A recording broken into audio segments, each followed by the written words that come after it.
Di zaman Kaleb dan Yosua juga ada namanya orang enak atau disebut juga raksasa. Apakah ini berarti malaikat kembali jatuh ke dalam dosa yang sama menyebabkan kelahiran para raksasa ini?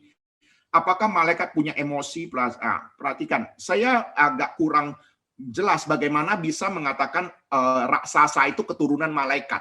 Ya, memang tadi dikatakan orang-orang perkasa, ya, orang-orang yang pertanyaan sebelumnya, ya, kalau kita perhatikan di sini.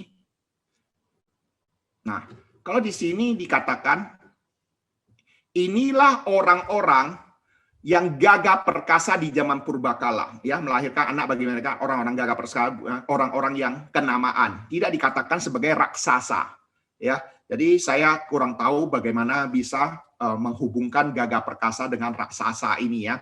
Namun demikian saya akan berusaha untuk menjelaskan pemahaman ini, ya. Ini ya, apakah berarti malaikat kembali jatuh ke dalam dosa sama menyebabkan kelahiran para raksasa ini? Ya, sebenarnya tidak ada hubungan ya, malaikat dengan raksasa ya. Kemudian apakah malaikat punya emosi, perasaan sehingga mereka tidak punya keinginan seperti ini?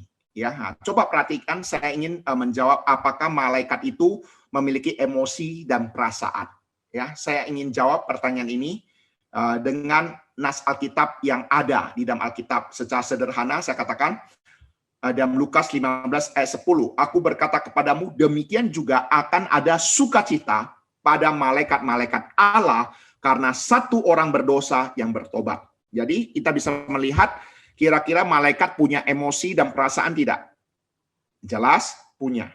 Ya, mereka bisa bersukacita, jelas mereka pasti bisa, ya. Nah, kalau kita melihat lagi, ya, malaikat bisa membunuh tidak? Ya, pasti bisa membunuh, ya. Itu di dalam perjanjian lama banyak mencatat kondisi-kondisi yang demikian. Di dalam perjanjian baru juga ada kasus-kasus tertentu, ya, malaikat yang mencabut nyawa. Ya, dengan kata lain, malaikat punya emosi, ya, punya emosi dan perasaan.